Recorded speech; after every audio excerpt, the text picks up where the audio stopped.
how to handle home rental applications. Coming up.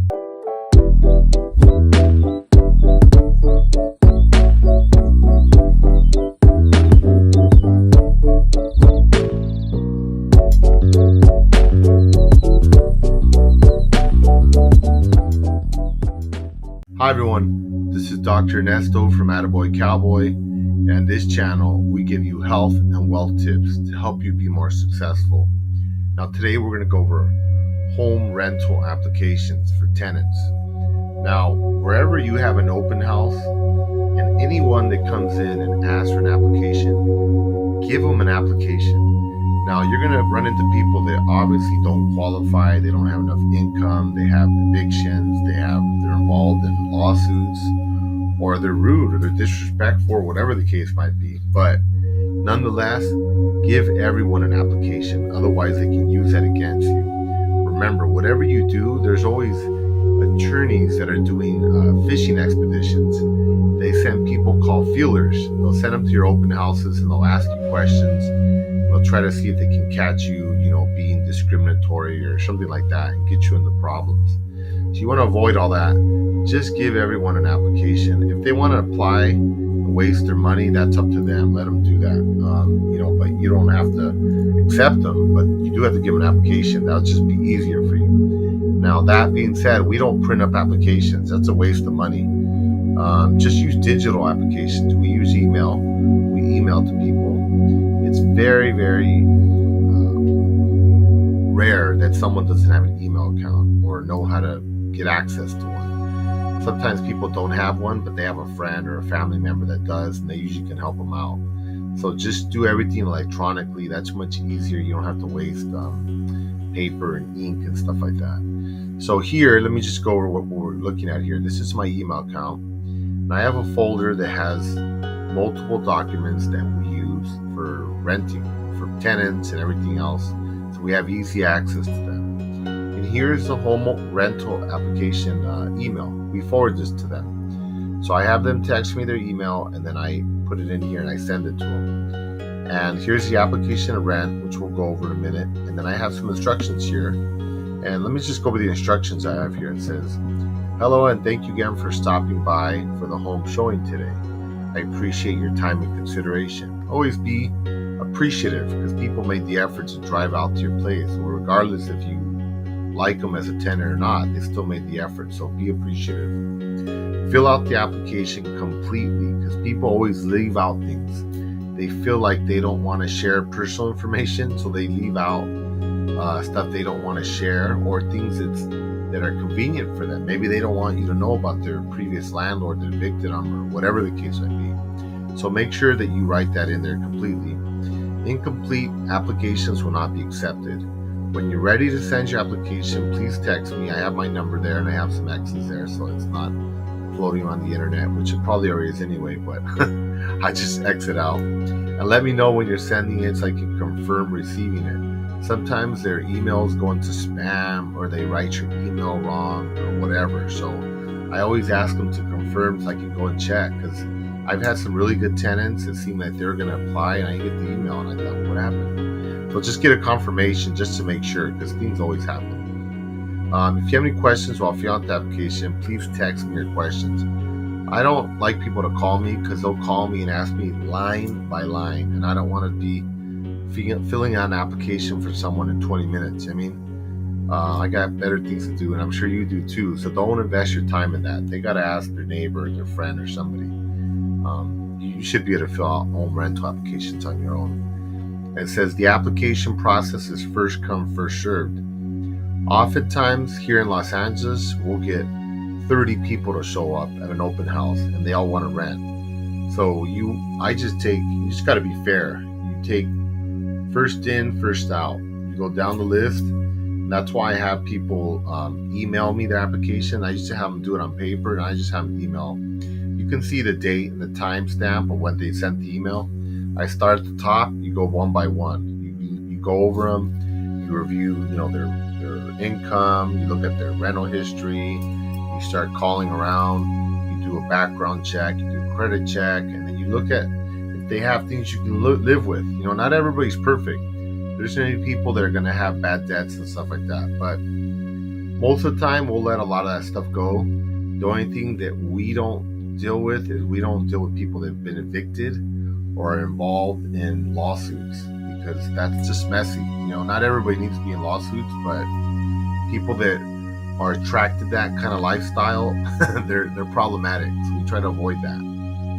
You also want to make sure that the information they're giving you is correct. So I'll go over that in a minute with you. You have them scan it to PDF. They email it to you, and then we use PayPal. You use PayPal, Venmo, Cash App. We charge $35 per app. We give them the information for the PayPal account. You send the money in. Make sure that you check, because sometimes people tell me, okay, the application's done, and I send payment. And I'll pay to have the application ran, and they're just like a disaster. I'll run their application, I pay the money, and then I check, and they never sent the money, because they knew they weren't going to be qualified, because they'd just been evicted, or they punched their landlord or something like that. So verify that they pay you, because you don't want to be wasting your money running people's applications. And make sure you charge, because if you don't charge, people won't take the process seriously, and they'll just be applying everywhere, and you'll get all these people that are unsavory that maybe you wouldn't want to rent to anyway. So this kind of helps limit the pool to people that are actually serious, that actually want to rent. It says here, if you don't have a bank account connected to your PayPal, that goes for Venmo and Cash App also. We make them at 3%, which is about $1.25, just to cover the charges that the application's going to charge for using that application. So, we don't need to pay that. If they want to not use their bank account, they need to pay for that. And then we just make it real simple. Step number 1, complete the application. Simple enough. 2, copy their driver's license. We ask for a driver's license because we want to make sure it's the person that's actually applying. And also, you want to keep it on record in case they do become your tenant, and in the future you end up in some type of problem with them. You want to make sure that you have their information so you can get a hold of them if you need to. I also ask for 3 months of bank statements. Now, this is tricky because a lot of times people will falsify these. So you really have to check them out and make sure that it's authentic. And another thing you want to do is make sure that they have actual income. Sometimes people, they're freelancers. They use PayPal, they use Cash App. A lot of young people don't even have bank accounts anymore.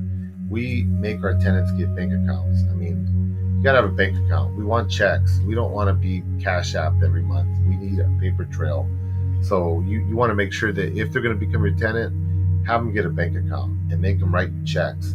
Another common trick that people will do is they don't have income, they don't have a job or something, so they'll add their name to like their dad or their mom's bank account. So when they apply and they send their bank statements, it'll say, George Lopez and their, Ted Williams, the mom or the dad or whatever. And you're like, dude, why do you have a bank account with your dad? You're like 40 years old, right?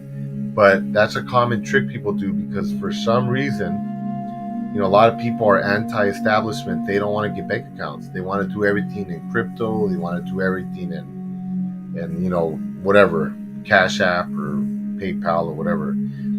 But that's not to your benefit. You want them to have bank accounts. You need to look at their transaction history. And I will sometimes accept those because I have no choice. But I'll make them pay a bigger deposit because I know that's a trick people do. When they don't have bank accounts or they have no money, they'll add their name to their parents' bank account so that when you look at it, it'll say, wow, they got $100,000. They can easily afford the rent. Yeah, but it's not their money. It's their dad's or their mom's. So what you can do to discourage that, if that's what they're doing, say, okay, well, your dad's on your bank account. So if you want to apply here to rent, your dad has to go on as a co-signer. So that way they have some skin in the game. That's what I recommend to get around that, because otherwise it's kind of difficult. And why would a 40-year-old person be sharing a bank account with their parents?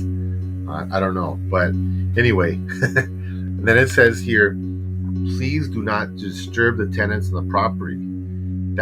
It seems obvious, but it's not. Sometimes tenants really like this place, their perspective, and they'll just show up at all hours and knock on the door and say, hey, do you mind if I look around for five minutes? No, not cool. You don't want strangers bothering your tenants. I wouldn't like that. So, no, don't expose your tenants to that. Make sure you're clear. You put that in your email. Otherwise, believe me, they will. Whenever we schedule open houses, people show up early. They show up late. They show up 2 days before. They knock on the door. So, no, we got to be very clear. Do not disturb the tenants. Don't come and walk through their yard and stuff. Come on, that's scary. What if you're hanging out watching TV at midnight, you see some person walking through your yard? Not cool. That's going to be scary. So make sure you protect your tenants from that. And it says, I will run the first application received and move down in order from there, as I explained. If you have any questions, please email me. I will get back to you ASAP. Thank you again for your time and consideration. Many blessings, my name, and thank you, and God bless. And everything on a positive note. Spread positivity. I like to be friendly to people, and you want to give off that vibe also when you're doing this. Now let's look at the actual application here. All right, so here's the application to rent. Now this is one that's made by the Apartment Association of Los Angeles. I'm just going to go over it briefly and tell you what are some of the things I look at here. Really, you just really got to have their driver's license, what you're going to see, because you're going to ask for their driver's license. And then you're going to have their social security number and their date of birth. After that, pretty much you can find everything else on the internet. When you do the background checks and you do the credit check, there are different apps and websites that will do that for you. I recommend you have them fill out an application to rent so that you can keep a record of their personal information. The reason being is if when the tenant moves or they damage your place or you get into some kind of issue with them, you want to be able to track them down so you can collect the money they owe you. If you use a third party, which is pretty good, those services are easy, they're convenient. They don't give you the personal information. They just tell you, hey, like their credit is clean, they have no criminal record or whatever. That's great. And I know a lot of tenants like to use those because they don't want to share their information. But you're kind of like the boss, right? It's your place. So I don't accept those. If they're not willing to fill out my application, then they don't have to apply here. They apply somewhere else. But I never really have issues with it. Unfortunately, applying for places, you just have to share your personal information. Now, I am flexible in some things, like the bank account numbers and stuff. You'll see down here, it asks for like bank account numbers and their checking account number. That's kind of personal. I don't really need that. I'll let them not fill that in. They can just write in their approximate balance, and then I can, look at their bank statements. A lot of times people will forget and their account numbers on the bank statements anyway, or they'll white out, or they'll, write over the bank account number. But at least I can see how much money they have, see if they have any reserves in case they get into some problems. I want to make sure they can pay the rent. If you approve them to rent, they become your tenants, then I recommend you make them give you this account information. Or if they write you a personal check, it's going to be on there anyways. You can get it that way. But you definitely want to get this information. And you definitely want to keep it in case you need it in the future to recover past due rent or something like that. Now, let's go over the current address, previous address, second previous address. This is where they're going to list their landlords, and you can call them and talk to them. And it seems kind of redundant. Sometimes you'll call them and they won't call you back, and that's fine. If they don't call you back, they don't call you back. But if they do call you back, sometimes they give you good information. Now, on the flip side, if people call you, it's illegal in most places to basically trash your tenants or talk about personal stuff. All you can talk about is rental history. Did they rent from you? Yes or no? Yes. What were the dates of their rental? January 1st to December 1st. Okay. Did they pay on time? Yes or no? Yes. That's about it.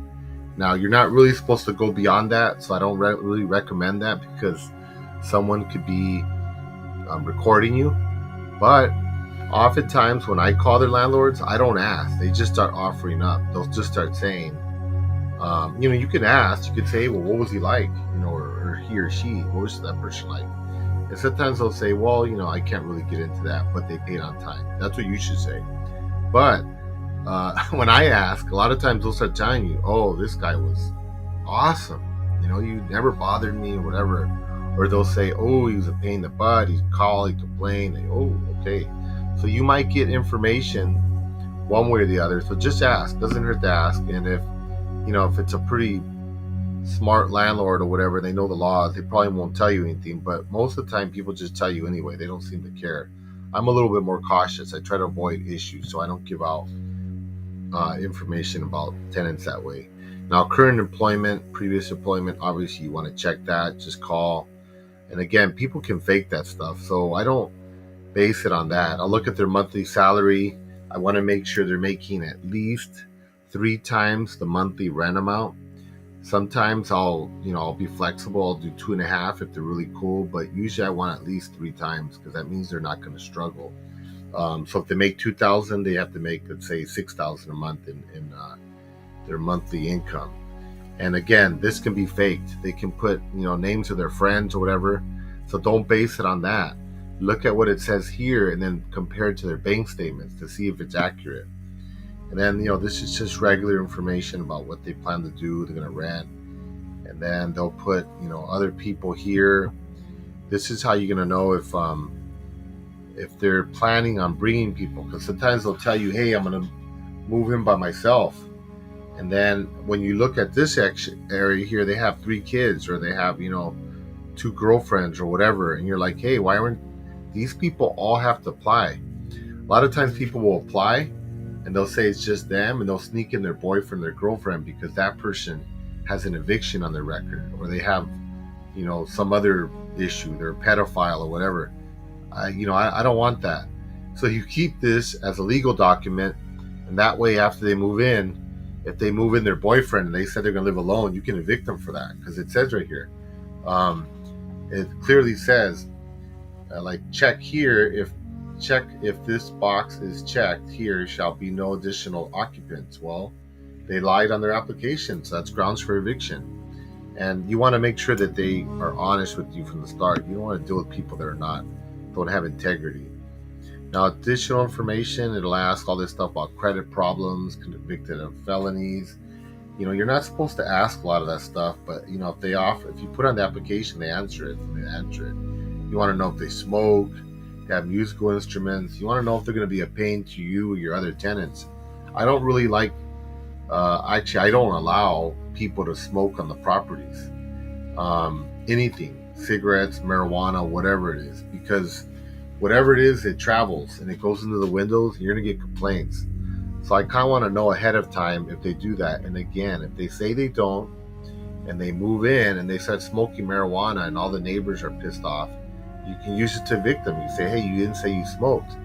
Now, if they admitted to smoking, that's fine. You just tell them, hey, you're not allowed to smoke on this property, not just inside, on the property. You can't smoke in the yard, the backyard, nowhere. You got to go to the sidewalk or to the street, because if it's an apartment building or a duplex, it's going to float into the neighbors and you're going to get complaints. Now, if it's a house, it doesn't matter. I don't care if they smoke in the yard. They still can't smoke in the buildings though, because it's just not good. It makes your building smell really bad.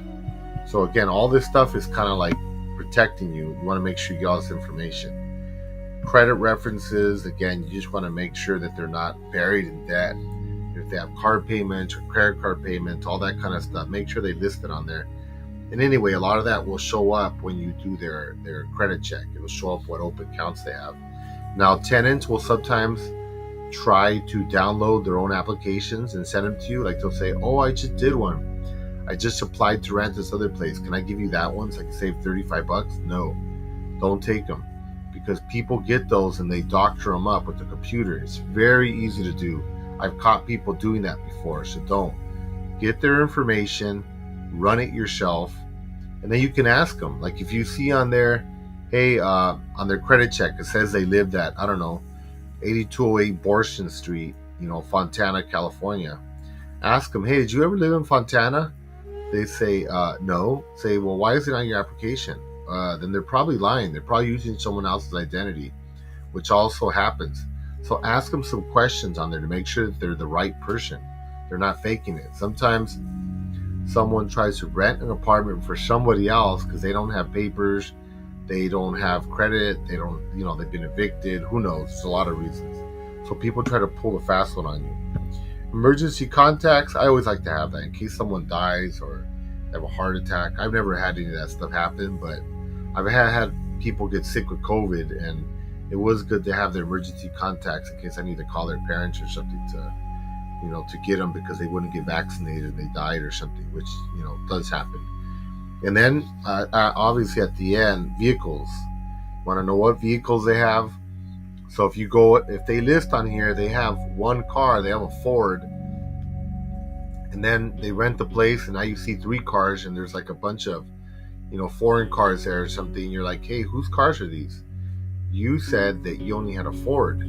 So that's how you can get people that are sneaking extra occupants in. Again, you can use that to evict them. They say they're renting for one person, and they move 5 people in. And then you take pictures of all the extra cars, and you say, hey, look, on their rental application, when you go to court and show the judge, it says they had a Ford. And now they got all these other cars that, have nothing to do with this tenant. And they're obviously like people that are living there that they brought in illegally. So all this is kind of a precursor to your lease agreement. So you want to make sure it's as complete as possible because it's going to help you avoid problems in the future with your tenant. So again, thank you for listening. And if you have any questions, please comment below. And if you haven't, please subscribe to our channel. Thank you. And from Los Angeles, California, this is Dr. Ernesto Martinez. Goodbye.